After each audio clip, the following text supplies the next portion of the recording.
नमस्कार दोस्तों, कैसे हो आप लोग? आपकी पढ़ाई कैसी चल रही है? आप सबका स्वागत है अपने YouTube चैनल अमृतवाणी क्लासेस पर। आपके लिए एक बहुत बढ़िया जो है खुशखबरी लेकर आया हूँ मैं आज। और वो खुशखबरी ये है कि अभी हाल ही में जो है भजन लाल जी शर्मा जो हमारे मुख्यमंत्री जी है, उन्होंने उनका वक्तव्य था कि अति शीघ्र विभिन्न विभागों में जो है 70,000 जो है पोस्टें और वो देने वाले हैं भर्तियों की। तो आपके लिए बहुत मतलब एक अच्छा सिस्टम आगे रहने वाला है कि 70,000 पोस्टों की नई भर्ती आने वाली है। तो आप लगातार जो है इसके लिए इस चैनल से जुड़े रहिए, आप पढ़ाई करते रहिएगा। दूसरी बात, आप सबको जो है सावन का महीना चल रहा है, आज अमावस्या हो चुकी है, आपको पता है हरियाली अमावस्या। और ठीक 2-3 दिन बाद में तीज आ जाएगी, जिसका भी हाल ही में सेकंड ग्रेड में प्रश्न पूछा गया कि ऐसा कौन सा त्यौहार है जो महिलाएं वर्षा ऋतु में जो है झूले झूलते हुए मनाती है। तो वो तीज ही था उसका आंसर। और वो जो है अति शीघ्र जो है ये त्यौहार अब शुरू हो जाएंगे। आपने ये कहावत भी सुनी होगी, तीज त्योहारा लाई ले डूबी गणगौर। अब तीज से जो त्योहारों की एक रफ्तार चलेगी वो कब तक चलेगी?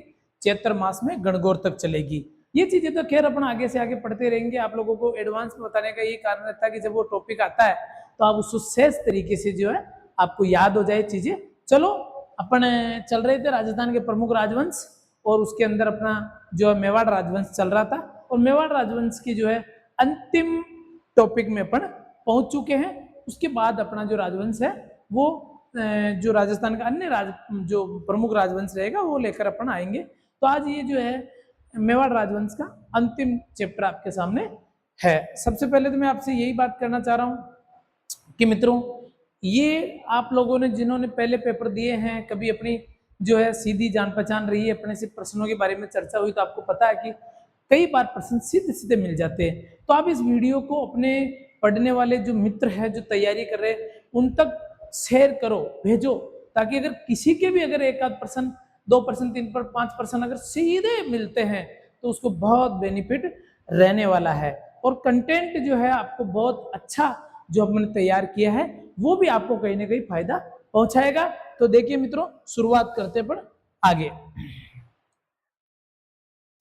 अपन लास्ट जो अपना था चैप्टर, उसके अंदर अपन ने महाराणा प्रताप के बारे में पढ़ा।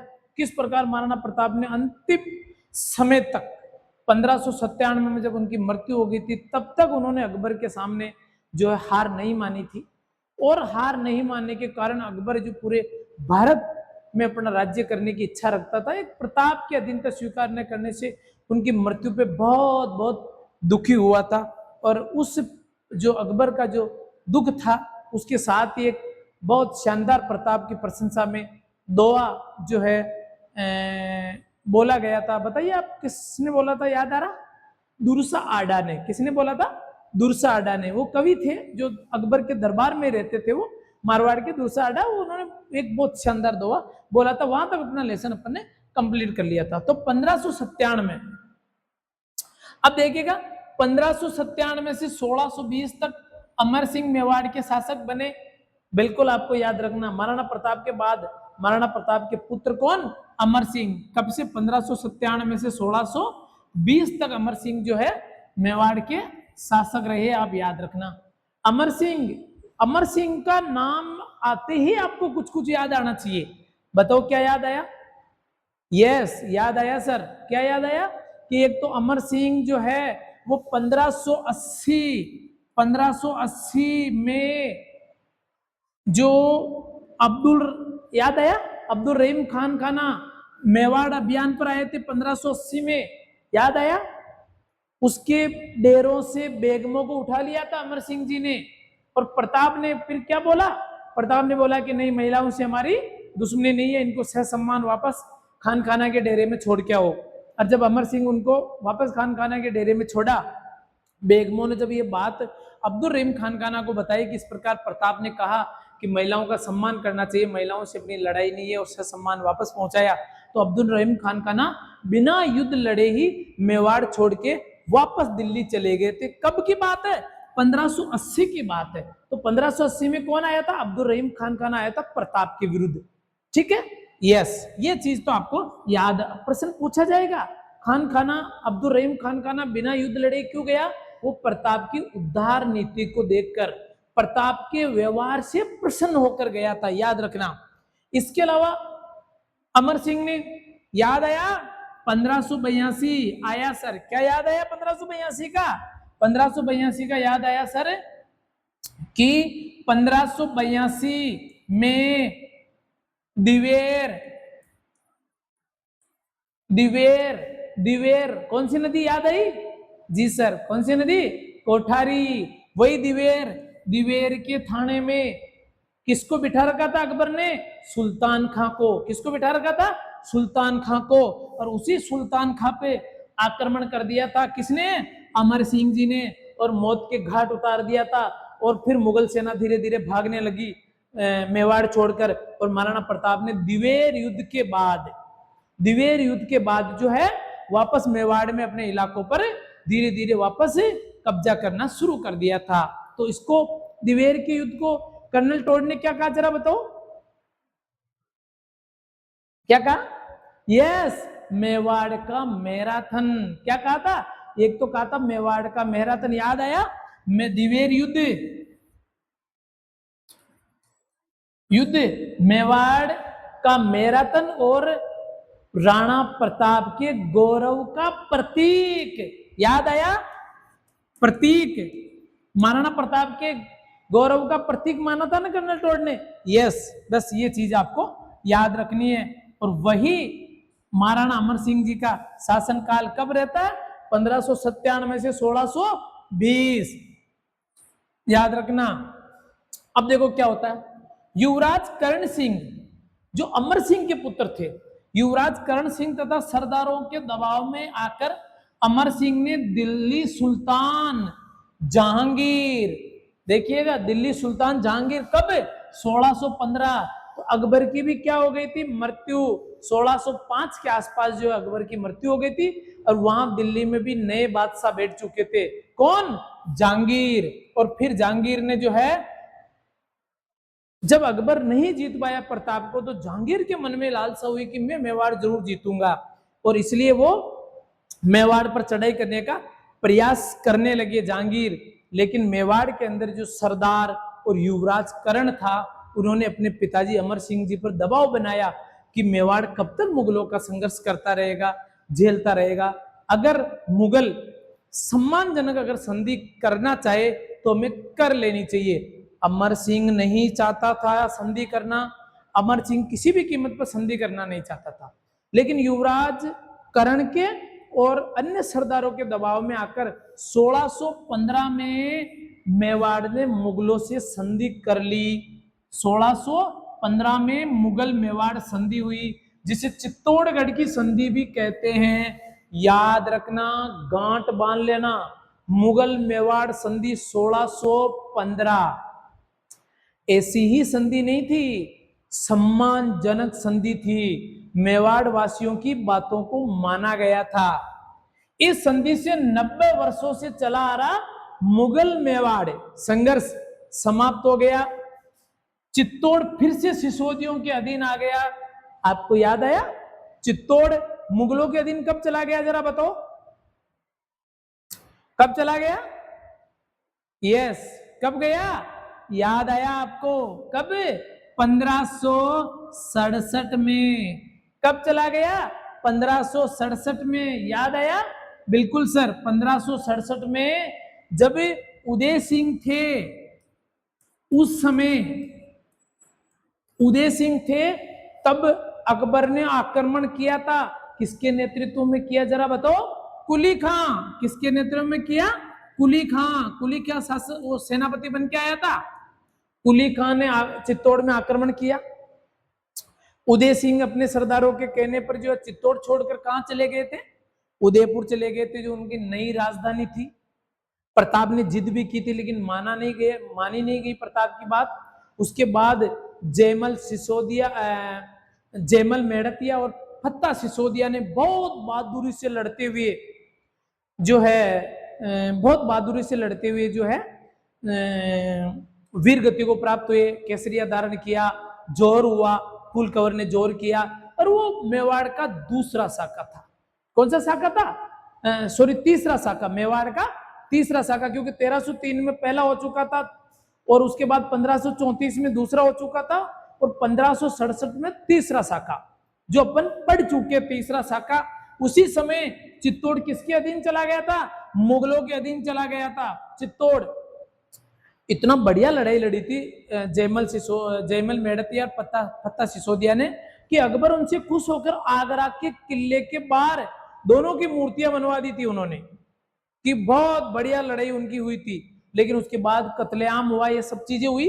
तो अब आगे जाके 1615, तो आप आइडिया लगा लीजिएगा, आपको पता चल जाना चाहिए।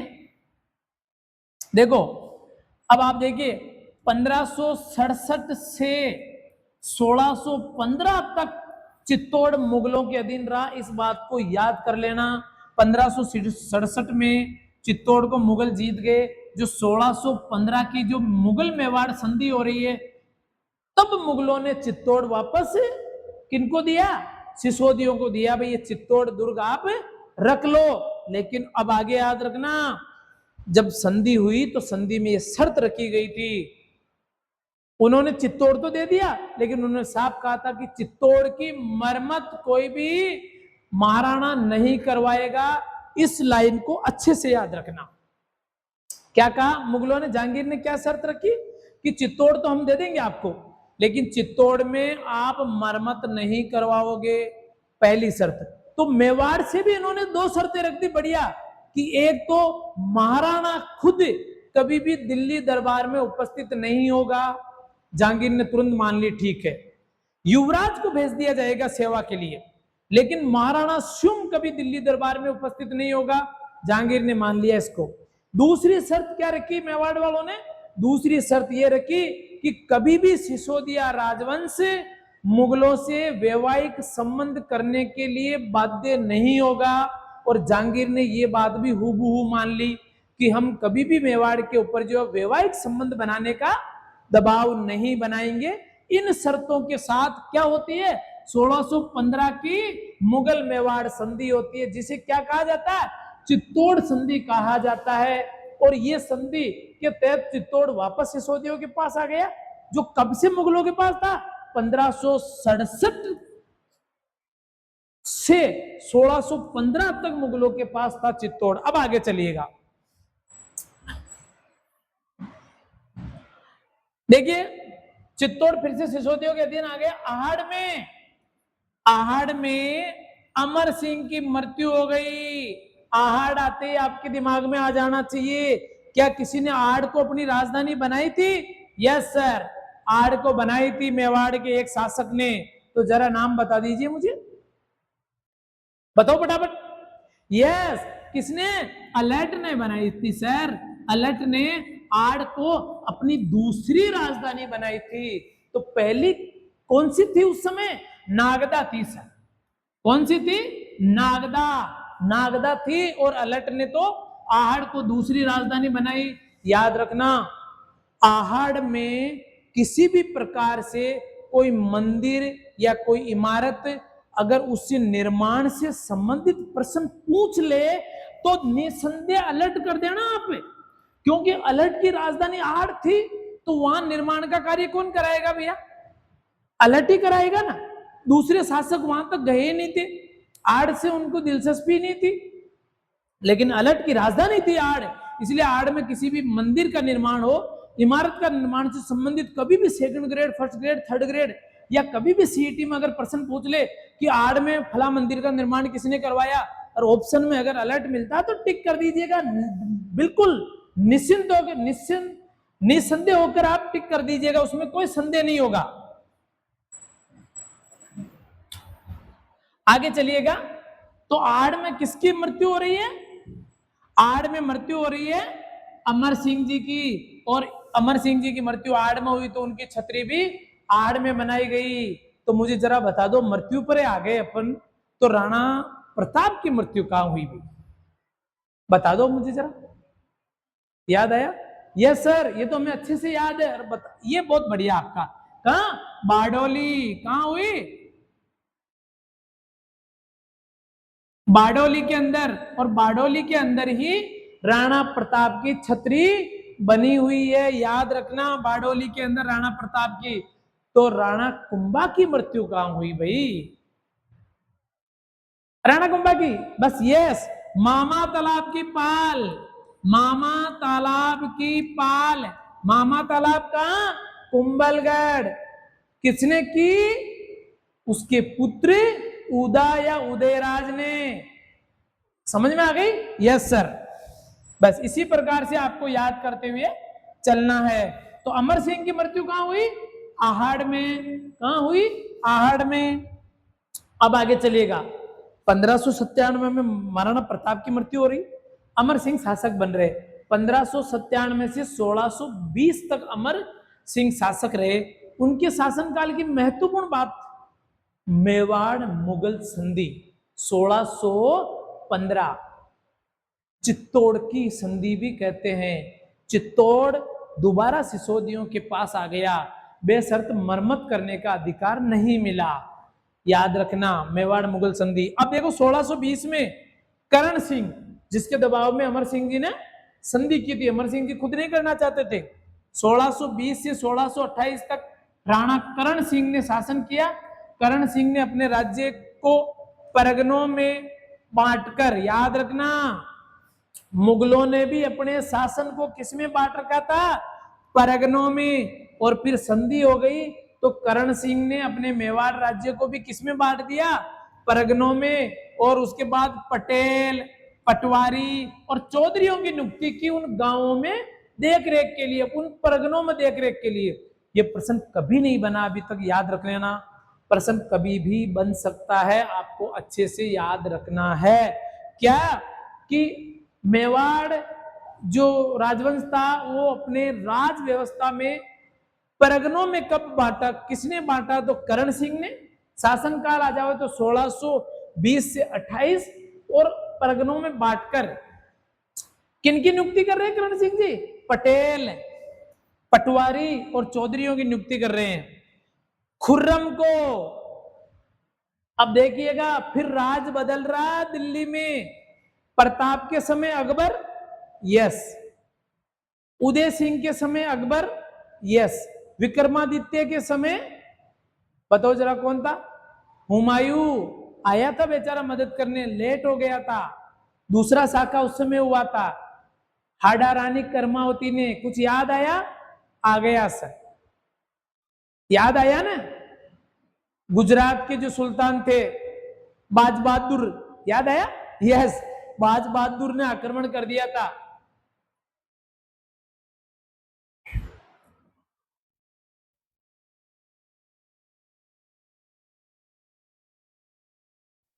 अब देखिए, खुर्रम को निर्वासित काल में पिछोला झील में बने जगमंदिर महल में करण सिंह ने आश्रय दिया। पिछोला झील अपन बहुत अच्छे से पीछे पढ़ के आए हैं। पिछोला झील, पिछोला झील जो है, पिछोला झील का निर्माण किसने करवाया? सर, राणा लाखा ने। राणा लाखा के समय में एक बंजारे ने करवाया था। किसने करवाया? राणा लाखा के समय एक बंजारे ने करवाया था। बंजारे ने करवाया, याद आया? यस सर, वही पिछोला झील जिसके किनारे क्या बना हुआ है? नटनी का चबूतरा बना हुआ है। क्या बना हुआ? नटनी का चबूतरा बना हुआ है।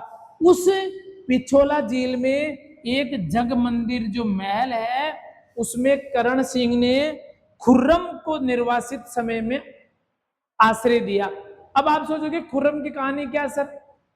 तो देखिए, खुर्रम की जो कहानी है वो कहानी ये है कि ये खुर्रम शाहजहां है। कौन है? ये शाहजहां है। और शाहजहां औरंगजेब से विद्रोह कर गया। तब शाहजहां को पकड़ने के लिए जहांगीर से विद्रोह कर गया शाहजहां। तो जहांगीर जो है, उन्होंने शाहजहां को पकड़ने के लिए सेना भेजी। तो शाहजहां भागकर मेवाड़ आ गया, और मेवाड़ में करण सिंह जी जो है, उन्होंने उनको आश्रय दिया। ये बात आप याद रखना। तो करण सिंह जी का इतना ही योगदान है कि उन्होंने मेवाड़ को परगनों में बांटा, पटेल, पटवारी और चौधरियों की नियुक्ति की, तथा खुर्रम शाहजहां जो जहांगीर से बगावत करके भाग के आया, उसको उसने पिछोला जेल में जो जगमंदिर बना हुआ उसमें शरण दी। ये चीजें आपको याद रखनी है। अब देखिए 1628 से 1652 तक मेवाड़ में जगत सिंह प्रथम ने शासन किया। जगत सिंह प्रथम ने 1628 से 1652। चलो आपको ये पूछ ही लेता हूं मैं, चलो आप लोग याद रखोगे तो पूछ लेता हूं मैं। तो जरा मुझे ये बता दो आप लोग कि ये राणा लाखा का समय काल क्या था मेवाड़ में। सोचो जरा, राणा लाखा का समय काल क्या था। अब ऐसे तो आप कैसे पूछोगे, तो आप स्टेप बाय स्टेप चलिएगा।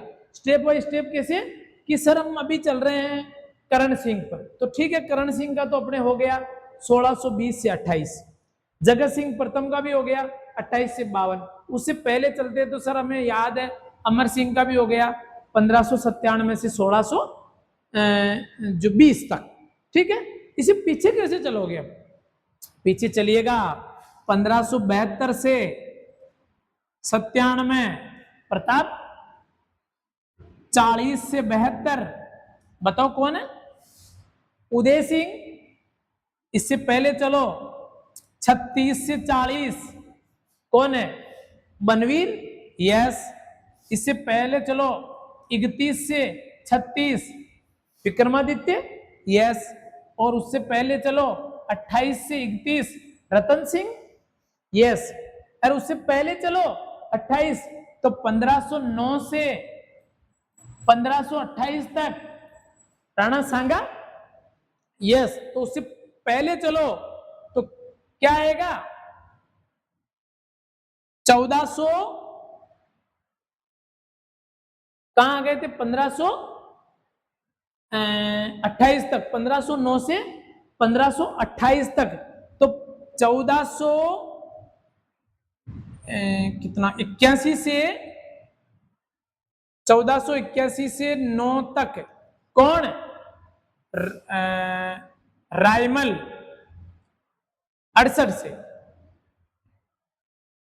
81 और 68 दोनों ही आ जाएंगे उसमें, 68 ही लिख देता हूं मैं। 68 से 9 तक उद्दा और रायमल दोनों, उद्दा व रायमल दोनों का शासनकाल 9 तक रहा। और फिर जाएंगे अपन तो 1433 से 68 बताओ जरा कौन है, कुंभा। कौन रहा, कुंभा 1433 से 68 तक। तो उससे पहले जाओ आप लोग तो बताओ जरा 1421 से 33 कौन, मौखल। याद आया, अब आ गया सर याद, अब आ गया सर हमें याद। मोकल का नाम आते हमें याद आ गया क्योंकि मोकल ही तो राणा लाखा और हंसाबाई का पुत्र था सर। हम तो चूक गए सर, यही यानी 1382 से 1382 से 1421 तक किसका शासन था, लक्ष्य सिंह का शासन था, लाखा का शासन था। समझ में आई, यस सर। और उसी लाखा के समय क्या क्या काम हुआ था, एक तो जावर की खानों में शीशा जस्ता निकला था, बिल्कुल। एक पिछोला झील का निर्माण हुआ था, किसने किया, बंजारे ने। और उसी पिछोला झील के किनारे नटनी का चबूतरा बनाया गया था। कुंवर चुंडा ने उसी समय भीष्म पितामह जो है एक प्रतिज्ञा की थी, इसलिए उनको मेवाड़ का भीष्म पितामह कहा गया। और उनके वंशजों का जो है भाले का निशान जो है इनके परवानों पर और पट्टों पर दाखिल होता था। अब आ जाओ आप महाराणा राज सिंह पर, इस वंश का अंतिम प्रतापी शासक। और इस मतलब महाराणा राज सिंह की क्या ही बात की जा सकती है, वो इतने चतुर और इतने अच्छे शासक थे जिसकी कोई सीमा नहीं। महाराणा प्रताप बहुत बहादुर थे, ये बहादुर के साथ साथ चतुर भी थे। देखो चतुर कैसे थे, अब आगे देखिएगा। महाराणा राज सिंह प्रथम 1652 से 1680, राज सिंह प्रथम 1652 में जगत सिंह के पुत्र राज सिंह शासक बने। शाहजहां ने, वही शाहजहां कौन, खुर्रम, खुर्रम जो निर्वासित काल में जिसको शरण कौन दे रहा है? करण सिंह। कहां शरण दे रहे भैया? पिछोला जेल में। सीधा सीधा प्रश्न पूछा जा सकता है कि ऐसे दिल्ली के कौन से सुल्तान थे जिनको निर्वासित काल में पिछोला जेल के महलों में शरण लेना पड़ा? खुर्रम को शरण देने वाले कौन थे? युवराज करण थे, जो उस समय महाराणा बन चुके थे। समझ में आ गई? ठीक है साहब। अब आगे जाके जहांगीर की जगह शाहजहां, वही खुर्रम जो है शासक बन जाते हैं। कहां? दिल्ली के अंदर। और शाहजहां शासक बन रहे हैं तो उससे मेवाड़ का संबंध अच्छा चल रहा है। कब से? 1615 की मुगल मेवाड़ संधि से। इसलिए शाहजहां ने शासक बनते ही मेवाड़ के महाराणा राज सिंह को 5000 मनसब और 5000 सवार का किताब दिया। याद रखना। यानी आपसे पूछा जा सकता है कि शाहजहां ने राज तिलक करते समय मेवाड़ के महाराणा राज सिंह को कितना, जो क्या उपाधि दी या कितना मनसब दिया गया? 5000 मनसब और 5000 सवार जात का जो है उपहार भेजा था। दोनों के गांठ बांध लेना। क्लियर बात है। 5000 मनसब, 5000 सवार, ये तो कौन दे रहा है? शाहजहां दे रहा है, शाहजहां। लेकिन क्या राज सिंह उनसे खुश होने वाले थे? बिल्कुल भी राज सिंह खुश नहीं होने वाले थे, क्योंकि राज सिंह जो थे वो बिल्कुल दिल्ली वालों को पसंद नहीं करते थे, लेकिन वो सीधी लड़ाई भी नहीं करते थे। वो अपना हित कैसे साधना है उनको अच्छे से पता है। जो ही शाहजहां का मनसब आया 5000, आगे देखो क्या किया। राज सिंह ने सर्वप्रथम चित्तौड़ दुर्ग की मरम्मत का कार्य शुरू किया। क्या राज सिंह चित्तौड़ दुर्ग की मरम्मत करा सकता था? क्या था? नहीं सर। क्यों नहीं था? क्योंकि सर मुगल मेवाड़ संधि 1615 में मुगलों ने साफ कहा था कि आपको चित्तौड़ सौंप रहे हैं, मरम्मत नहीं करवा सकते आप। बिल्कुल ऐसा कहा था, उस संधि में कहा था सर। तो अब राज सिंह तो शासक बन गए। शाहजहां ने उनको 5000 मनसब और 5000 सवार का जो है किताब भी दे दिया, लेकिन इसके बावजूद राज सिंह ने चित्तौड़ दुर्ग में मरम्मत का कार्य शुरू करवा दिया।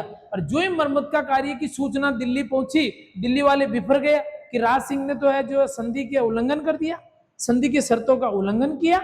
लेकिन राज सिंह को कोई फर्क नहीं पड़ने वाला था। राज सिंह जानता था मुगलों को कैसे टालमटोल किया जाता है। तो जिससे शाहजहां नाराज हो गए। किससे? चित्तौड़ में। अब आपसे पूछा जा सकता है कि मुगल मेवाड़ संधि होने के बावजूद किस मेवाड़ शासक ने चित्तौड़ में मरम्मत का कार्य करवाया? तो वो महाराणा राज सिंह जी ने करवाया। राज सिंह जी ने मरम्मत का कार्य करवाया, जिससे शाहजहां नाराज हो गए। और सादुल्ला खां को 30,000 सैनिक। भैया आजकल जिस प्रकार से प्रश्न आ रहे हैं, बहुत कठिन स्तर पे प्रश्न पूछे जा रहे हैं। अभी हाल ही में हिंदी की कट ऑफ आई है फर्स्ट ग्रेड की, आप ताजुब करोगे। 800 पोस्ट है और डबल में टोटल राजस्थान के 1200 विद्यार्थी पास हुए, और जिसमें भी जनरल में काफी विद्यार्थी पास हो गए जनरल कट ऑफ में। और ओबीसी, एसटी, एससी, एमबीसी, महिला ना ना ना यानी उपलब्धि नहीं है विद्यार्थी। क्यों? क्योंकि पहले पेपर की कठिनाई के कारण। और प्रश्न ऐसे हर कैसे पूछे जाते, हर कैसे मतलब लेंथी प्रश्न पूछे जाते। तो देखिएगा, सादुल्ला उस राज सिंह ने जो मरम्मत करवाई शुरू, उसको वापस ढहाने के लिए, गिराने के लिए सादुल्ला 30,000 सैनिक लेकर मेवाड़ आ रहा है। कितने हजार सैनिक? 30,000 सैनिक। सैनिकों के भी याद रखना भैया, 30,000 सैनिक लेकर कौन आ रहा है? सादुल्ला। कौन आ रहा है? सादुल्ला। कहां आ रहा है? मेवाड़ आ रहा है सर। कहां आ रहा है? मेवाड़ आ रहा है। क्या करने के लिए? राज सिंह द्वारा चित्तौड़ की मरम्मत, चित्तौड़ दुर्ग की जो मरम्मत की, उसको वापस गिराने के लिए। और आकर गिरा भी देता है। सादुल्ला खान ने की गई मरम्मत को ढा दिया। राज सिंह ने उत्तराधिकारी के संघर्ष में दिल्ली के किसी भी युवराज का साथ नहीं दिया था। देखिएगा, आपको पता होगा कि जब जहांगीर से बगावत करी थी शाहजहां ने, खुर्रम ने, तो शरण कहां लेने आया? मेवाड़। शरण किसने दी भैया? करण सिंह ने। कहां शरण दी उसको? पिछोला जेल में, जो जगमंदिर बना हुआ उसमें शरण दी। एकदम क्लियर। उसके बाद वही खुर्रम आगे जाके बादशाह बन जाता दिल्ली का, जहांगीर के बाद। शाहजहां जो है पहले और राज सिंह की और शाहजहां की अच्छी मित्रता रहती है, 5,000 का मनसब भी भेज देता है, परंतु आगे जाकर चित्तौड़ में मरम्मत करवाने के कारण नाराज हो जाता शाहजहां, सादुल्ला को 30,000 सैनिक लेकर भेजता है और मरम्मत को ढा देता है। यहां तक आपको क्लियर समझ में आ गया अच्छे से? यस। आगे देखो, अब वहां शाहजहां के जो पुत्र थे, दारा सिकोर, जो है क्या नाम, औरंगजेब, ये जो दारा सिकोर, औरंगजेब, ये जो थे, इनके बीच में उत्तराधिकारी का युद्ध छिड़ गया दिल्ली में जो है। तो उस उत्तराधिकारी के युद्ध में औरंगजेब ने राज सिंह को पत्र लिखे खूब कि इस समय उत्तराधिकारी के युद्ध में आप मेरी मदद करो, लेकिन बहुत चतुर थे राज सिंह जी। राज सिंह जी ने किसी भी युवराज जो है उसकी मदद नहीं की, किसी भी की मदद नहीं की राज सिंह ने उत्तराधिकारी के संघर्ष में। आपसे पूछा जा सकता है निम्न में से कौन सा कथन सत्य है? दिल्ली सुल्तान के उत्तराधिकारी संघर्ष में राज सिंह जी ने औरंगजेब की मदद की, तारा सिकों की मदद की, या जो है मुराद की मदद की? नहीं, अपने को बताना, किसी की मदद नहीं की, किसी की मदद नहीं की राज सिंह ने किसी भी युवराज की। जबकि औरंगजेब ने शासक बनते ही, अब देखो आगे, किसी की भी मदद नहीं करने का क्या फायदा हुआ? देखिए, औरंगजेब वहां सभी भाइयों के बीच में जो है शासक बन गया। औरंगजेब के शासक बनते ही राज सिंह से औरंगजेब की अच्छी मित्रता जम गई। राज सिंह जो है शाहजहां को नाराज भी किया, उसके बाद बाकी जो औरंगजेब शासक बना तो उससे अच्छी मित्रता। तो शाहजहां ने कितने मनसब का उपहार भेजा था बताओ जरा? 5,000 का भेजा था शाहजहां ने राज सिंह के लिए। यस। उस 5,000 को बढ़ाकर जो ही औरंगजेब शासक बनते हैं 6,000 मनसब कर दिया। कितना कर दिया? 6,000 मनसब का किताब कर दिया राज सिंह जी का। तो मेवाड़ में सबसे अधिक मनसब प्राप्त करने वाले कौन से शासक हुए? राज सिंह जी। कितना मनसब प्राप्त किया? 6,000। केवल मेवाड़ की बात कर रहा हूं। वैसे आपको बहुत सारे बच्चों को पता भी होगा, बहुत सारों को, क्योंकि सबसे ज्यादा मनसब तो किसने पाया था? मान सिंह ने। अभी पढ़ेंगे अपन, वही मान सिंह जो राणा प्रताप के खिलाफ लड़ने आया था हल्दी घाटी के युद्ध में, मुंह की खानी पड़ी युद्ध में, वापस गया दिल्ली, लेकिन उसको 7,000 का मनसब प्राप्त था मुगलों से। इसलिए राजस्थान का सबसे ज्यादा मनसब पाने वाला पूछे तो मान सिंह, जो अपन अब पढ़ेंगे। इसके अलावा अगर ये पूछा जाए कि मेवाड़ के कौन से शासक ने सबसे ज्यादा मनसब पाया, तो राज सिंह जी ने। कितना? 6,000। और 6,000 मनसब किसने किया? 6,000 मनसब किया औरंगजेब ने। उससे पहले उनके पिताजी शाहजहां का मनसब कितना था? 5,000 मनसब दिया था राज सिंह को, याद रखिएगा। औरंगजेब 6,000 मनसब देने के साथ साथ गयासपुर, डूंगरपुर और बांसवाड़ा के परगने भी राज सिंह जी को सौंप दिए। यहां से भी प्रश्न बन सकता है कि निम्न में से कौन सा एक परगना ऐसा है? पहले ध्यान रखना, परगना देख लो, मुगल अपने शासन को किसमें बांट रखा था? परगनों में। मेवाड़ को परगनों में किसने बांटा? तो सर करण सिंह ने। किसने बांटा? करण सिंह ने। और किसकी नियुक्ति की? पटेलों की, पटवारियों की, चौधरियों की नियुक्ति की थी, ध्यान रखना, करण सिंह ने। और वही कितने परगने? 3। कौन कौन से? गयासपुर, डूंगरपुर और बांसवाड़ा। ये औरंगजेब ने किसे सौंप दिए? ये राज सिंह जी को सौंप दिए। याद रखना, प्रश्न पूछा जा सकता है। कैसे पूछा जाएगा कि निम्न में से कौन सा एक ऐसा परगना है जो औरंगजेब ने राज सिंह जी को नहीं सौंपा?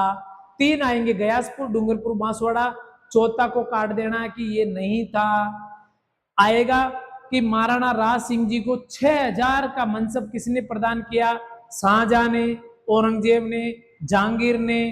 तो अकबर ने, अकबर तो उस समय था ही नहीं, काट दो। जहांगीर को भी हटा दो। उसके बाद कौन बचता है? शाहजहां नहीं, उसने 5,000 दिया था। 6,000 किसने दिया? औरंगजेब ने किया था उसको। इन चीजों को याद रखना, गांठ मान लेना, क्वेश्चन पूछे जाते हैं। राणा ने मई 1658 में, देखो 3 परगने मिल गए। 3 परगने मिलते ही अब पता चल गया राज सिंह जी को कि मुझे अब औरंगजेब जो है अब 6000 का मनसब दे दिया, 3 परगने दे दिए, मेरे से अच्छा खुश है। अब औरंगजेब को मुझे झटका देने का समय आ गया। और उसने झटका क्या दिया? मई 1658 में टीका दौड़ के बहाने, टीका दौड़ पहले मेवाड़ में जो है वर्ष के आरंभ में, यानी जो भी साल का प्रारंभ होता था, वर्ष का आरंभ, उसमें शिकार खेलने अपने राज्य से बाहर जाना होता था। समझे? मेवाड़ में क्या परंपरा थी? एक तो राज तिलक होते तो क्या परंपरा थी बताओ, जरा बताओ फटाफट। यस, याद आया? राज तिलक होते ही तो अहेड़ा के शिकार पर जाते थे, अहेड़ा का शिकार। और कौन गए थे? गए थे सर राणा प्रताप, ताकि उस दिन होली का ओंक नहीं रहे। उदय सिंह जी की मृत्यु होली को हो गई थी ना। यस, तो राज तिलक होते तो कहां जाते थे? अहेड़ा के शिकार पर जाते थे। और प्रत्येक साल के शुरुआत में अपने राज्य से बाहर शिकार के लिए जाते थे, उसे कहते थे टीका दौड़। क्या कहते थे? टीका दौड़। अब इसको प्रारंभ कौन कर रहे हैं? राज सिंह। बहाना क्या ले रहे हैं देखिएगा। अब उधर औरंगजेब जो है, औरंगजेब के कई ऐसे इलाके थे जिस पर राज सिंह जी ने धावे बोल दिए और काफी इलाकों को मेवाड़ में ले लिया अपने अधीन। जब इस बात का पता चला औरंगजेब को, उसने कहा था कि राज सिंह जी ये क्या कर रहे हो आप, मेरे इलाकों को आप ले रहे। तो उन्होंने कहा नहीं, मैंने इलाके कहां लिए, मैंने तो टीका दौड़, यानी मेरे साल के प्रारंभ में राज्य के बाहर शिकार खेलने जाता हूं, तो टीका दौड़ के बहाने आपके राज्य में शिकार खेलने गया है। इस प्रकार से औरंगजेब को शांत कर दिया, कई इलाकों को जब्त कर लिया। किसके बहाने? टीका दौड़ के बहाने। अब आपसे क्वेश्चन क्या पूछा जाएगा? आपसे क्वेश्चन ये पूछा जाएगा कि मेवाड़ के किस शासक ने टीका दौड़ शुरू की? तो आपको बताना है राज सिंह जी ने टीका दौड़ शुरू की। किसने की? राज सिंह जी ने क्या की? टीका दौड़ शुरू की। गयासपुर, डूंगरपुर, बांसवाड़ा राज सिंह जी को कौन दे रहा? औरंगजेब। मनसब कितने दे रहा? 6000। शाहजहां कितने मनसब दे रहा? 5000। यस, इतना याद कर लिया तो बहुत, ये मान लो कि आपका पेपर यूं ही पास हो जाओगे आप। और टीका दौड़ कब शुरू हो रही? मई 1658। कब? मई 1658 तारीख याद रखना, टीका दौड़ का प्रारंभ हुई। बहुत सारे लोग आप पूरे ये रट लो कि राज सिंह जी ने टीका दौड़ शुरू की, राज सिंह जी ने टीका दौड़ शुरू की, और जाते प्रश्न मिल जाए कि राज सिंह जी ने टीका दौड़ कब शुरू की, सब गड़बड़ हो जाएगा ना। इसलिए मई 1658 भी आपको याद रखना है। ऐसे तो प्रश्नों की कठिनाई बनती है, फिर अपन बाहर निकल के कहते हैं प्रश्न बहुत कठिन था। कठिन तो बना दिया गया, उसको थोड़ा सा हेरफेर करके चलो आगे बढ़ते हैं।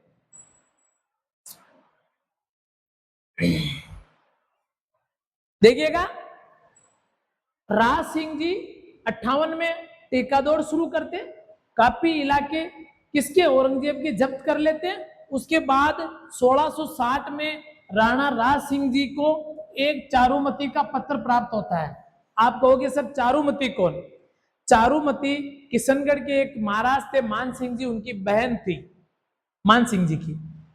मान सिंह जी पर औरंगजेब ने दबाव बनाया कि आपकी जो बहन है चारुमती अति सुंदर, ऐसा कहते कि बहुत सुंदर थी वो, तो औरंगजेब ने कहा कि उसका विवाह तो मुझसे करना पड़ेगा। अब किशनगढ़ का छोटा राज्य था, मुगलों से लड़ नहीं सकता था, तो मान सिंह जी ने विवाह तय कर दिया औरंगजेब के साथ कि चारुमती का विवाह औरंगजेब के साथ होगा। जब चारुमती को इस बात का पता चला तो चारुमती ने विचार किया कि अभी इस समय पूरे राजपुताना में ऐसे कौन से शासक है जो मुझे मुगलों के डेरे में जाने से बचा सकते हैं। तो उनको लगा राज सिंह जी, और राज सिंह जी को उन्होंने पत्र लिख दिया कि महाराज आपकी बड़ी कृपा होगी अगर मुझे मुगलों के हाथों में जाने से बचा लो और मुझे आपकी पत्नी बना लो। तो महाराजा राज सिंह के पास ये पत्र पूछा तो राज सिंह जी ने कोई परवाह नहीं की कि औरंगजेब नाराज हो जाएगा। राज सिंह ने कह दिया कि सेना तैयार करो, किशनगढ़ चलने की रवानगी कर दी। तो चारुमती से विवाह करके औरंगजेब को अप्रसन्न कर दिया। अब आगे देखिए, ये विवाह हाडा रानी सहल कंवर और रतन सिंह चुंडावत के बलिदान के लिए भी जाना जाएगा। क्यों? क्योंकि उस समय राणा जो राज सिंह जी थे, उनके सेनापति थे रतन सिंह चुंडावत, जिनका खुद का भी जस्ट विवाह हुआ ही था। उनकी पत्नी थी सहल कंवर, सॉरी सहल कंवर। और जब रतन सिंह चुंडावत को ये खबर मिली कि महाराणा राज सिंह जी ने सेना तैयार करने के लिए कहा, तो उनका मन जो है अपनी नवविवाहित पत्नी पे उलझ गया।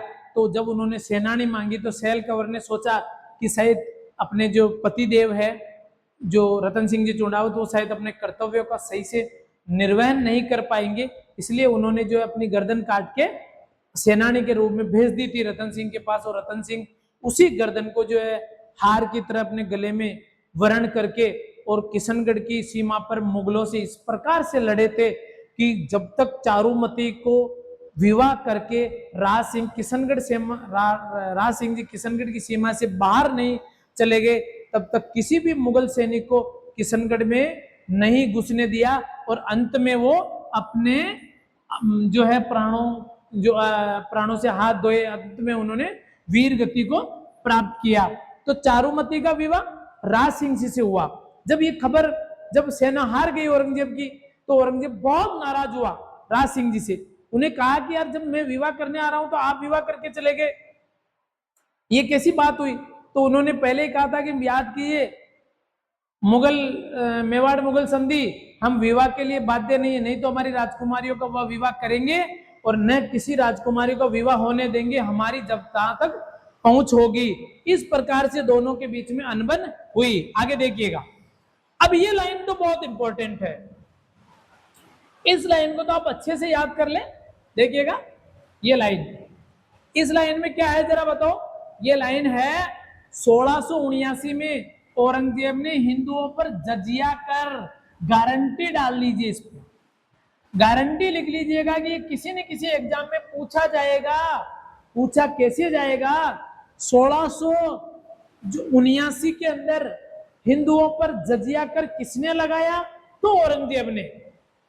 जजिया कर कब लगा? तो 1679 में। और जजिया कर का लगाने पर विरोध किसने किया? तो राणा राज सिंह ने इसका विरोध किया। ये याद रखना आप लोग। इस कारण औरंगजेब का हिंदुओं पर जजिया कर लगाना। ये जजिया कर क्या था भाई? धार्मिक कर था, एक धर्म को मानने वालों पे लगाया जाता था कि अगर आप हिंदू हो तो आप शासन में टैक्स जमा कराओगे, कर जमा कराओगे। वो धार्मिक कर था जिसे जजिया नाम दिया था। याद रखना, जजिया कौन लगा रहे हैं? औरंगजेब लगा रहे हैं। इस कारण से उसका विरोध कौन कर रहे हैं? राज सिंह कर रहे हैं। और इस कारण राज सिंह और औरंगजेब के बीच कटुता उत्पन्न हो गई फिर से। आगे देखो, विवाह के बाद फिर से प्रेम संबंध स्थापित कर लिया था राज सिंह जी ने औरंगजेब से। चारुमती का विवाह हो गया, चारुमती मेवाड़ चली गई, लेकिन उसके बाद वो फिर से राजी कर लिया उन्होंने औरंगजेब को। लेकिन जो ही 1679 में औरंगजेब ने हिंदुओं पर जजिया कर लगाया, तो जो राज सिंह जी है उन्होंने विरोध किया औरंगजेब का कि आप गलत कर रहे हो, हिंदुओं पर कर नहीं लगा सकते आप, धार्मिक कर। और इस कारण दोनों में वापस तनाव हो गया, कटुता उत्पन्न हो गई। और ये कटुता शब्द को याद कर लेना, परीक्षा में मिल जाएगा आपको। कैसे मिलेगा? कि राज सिंह और औरंगजेब के बीच में कटुता का प्रमुख कारण क्या? वो था जजिया कर लगाना। क्या था? जजिया कर लगाना। आगे चलो, 1678-79 के मारवाड़ मुगल विवाद में अब देख लीजिएगा, एक बहुत इंपॉर्टेंट बात बताता हूं मैं आपको। ये सब कुछ चल रहा था, ठीक उसी समय जो मारवाड़ के थे जसवंत सिंह, नोट मेवाड़, मारवाड़, मिक्सअप मत कर देना। आप लोग मिक्सअप करने की बहुत आदत होती है आपको, इधर का आंसर उठाया इधर चेप दिया। मारवाड़ में जसवंत सिंह जी, उनकी मृत्यु हो गई जमरूद में 1678 में। तो उस समय औरंगजेब की नजर थी मारवाड़ पे भी, उनके कोई योग्य उत्तराधिकारी नहीं है, छोटे बालक थे, तो मारवाड़ को हड़पने की। उसमें मारवाड़ और औरंगजेब के जो विवाद हुआ उसमें राज सिंह जी मारवाड़ का पक्ष ले रहे हैं और मारवाड़ की मदद कर रहे हैं। इस बात को याद रखना। क्या 1678-79 में मारवाड़ मुगल विवाद में राज सिंह जी ने किसका साथ दिया? मारवाड़ का साथ दिया, न कि औरंगजेब का नहीं दिया। उन्होंने औरंगजेब को कहा कि नहीं, ये हमारा संबंध है, हम मारवाड़ वाले जाने, हम जाने, मारवाड़ की मदद की, राठौड़ों का साथ दिया, याद रखना। अब आगे देखिएगा, राणा राज सिंह को विजय कटकातू, जिसे कहा जाता है युद्ध विजेता की उपाधि धारण की थी। यहां भी गांठ बांध लीजिएगा। महाराणा राज सिंह जी जो है, महाराणा राज सिंह जी जो है, महाराणा राज सिंह जी ने विजय कटकातू की उपाधि धारण की थी। कौन सी उपाधि धारण की? विजय कटकातू। इसे क्या कहा जाता है? युद्ध विजेता कहा जाता है। क्या कहा जाता है? युद्ध विजेता कहा जाता है। चलो आगे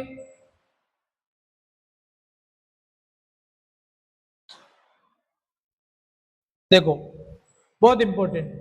राणा राज सिंह ने गोमती नदी के पानी को रोककर राजसमंद झील का निर्माण करवाया। याद आ गया सर?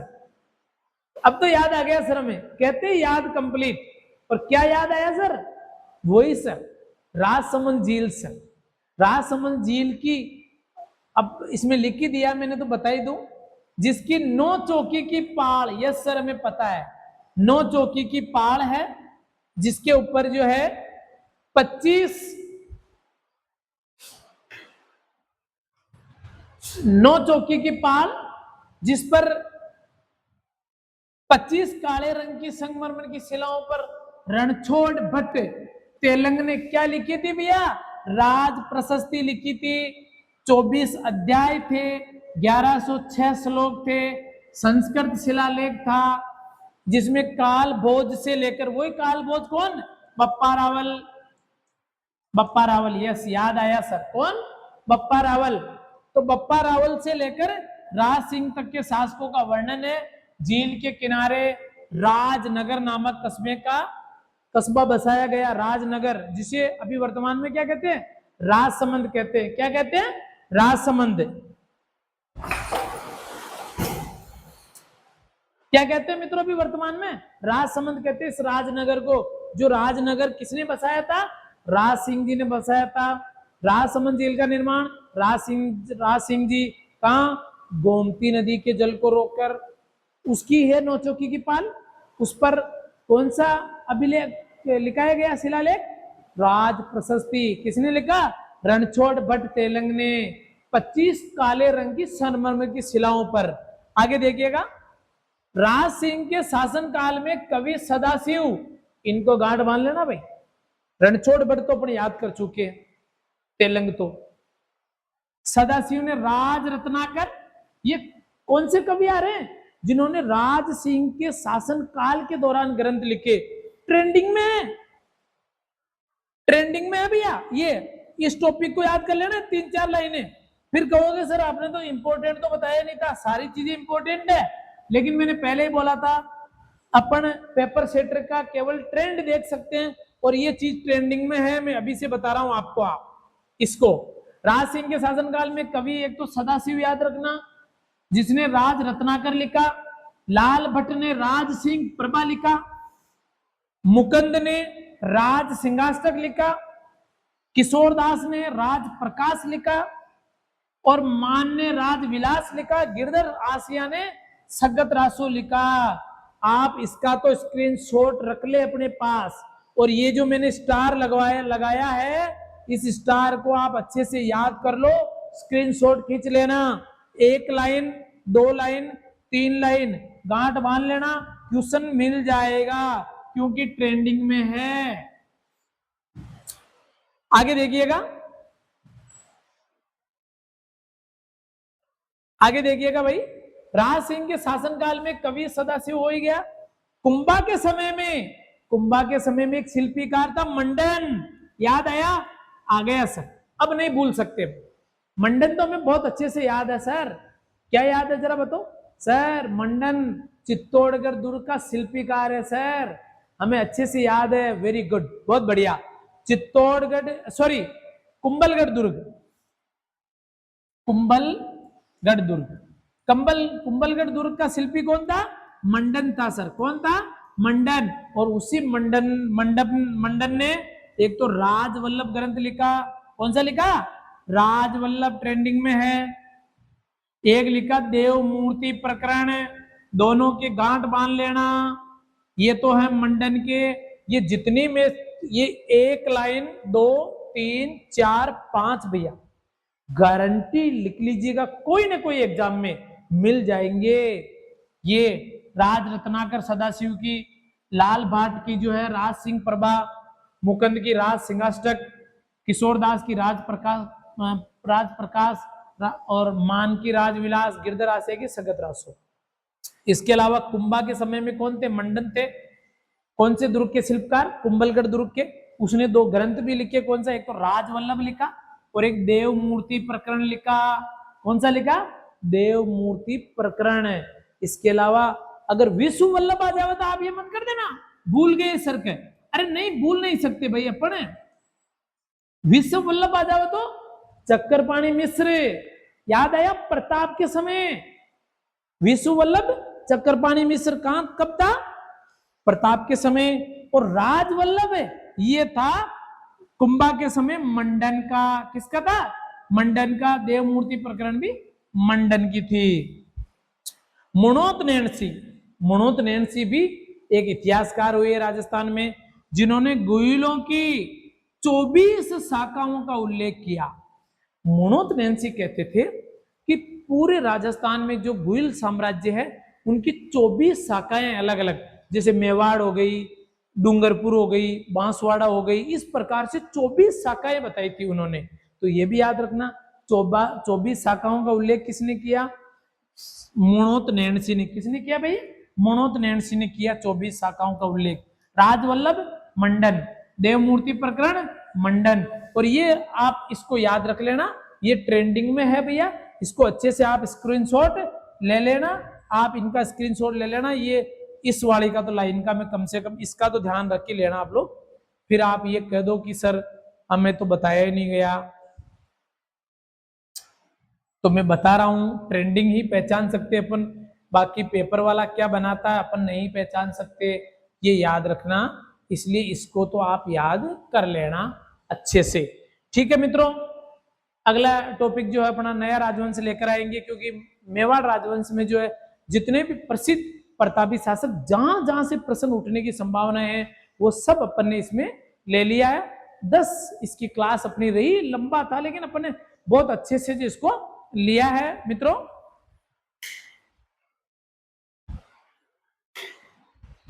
अब जो है मित्रों इस क्लास को अपन यही विराम देंगे, लेकिन आपसे फिर कह रहा हूं बारिश का मौसम है, सावन चल रहा है, त्योहारों की झड़ी लग जाएगी, रक्षाबंधन आएगी, तीज के बाद रक्षाबंधन है, उसके रक्षाबंधन के बाद आपको पता है जन्माष्टमी आ जाएगी, और उसके बाद जो है लगातार त्योहार चलते रहेंगे। लेकिन आप अपने परीक्षा के जो अकॉर्डिंग जो टाइम टेबल सेट किया पढ़ाई का, उसको बिल्कुल भी डिस्टर्ब नहीं होने दे। आपको बहुत बहुत धन्यवाद। अपने चैनल को जितना आप शेयर कर सको वीडियो को कीजिए, सब्सक्राइब कराइए। आपसे प्रश्न और कंटेंट बहुत बहुत परीक्षा के नजदीक ले जाएंगे, इस बात की गारंटी हमारी है। जय हिंद।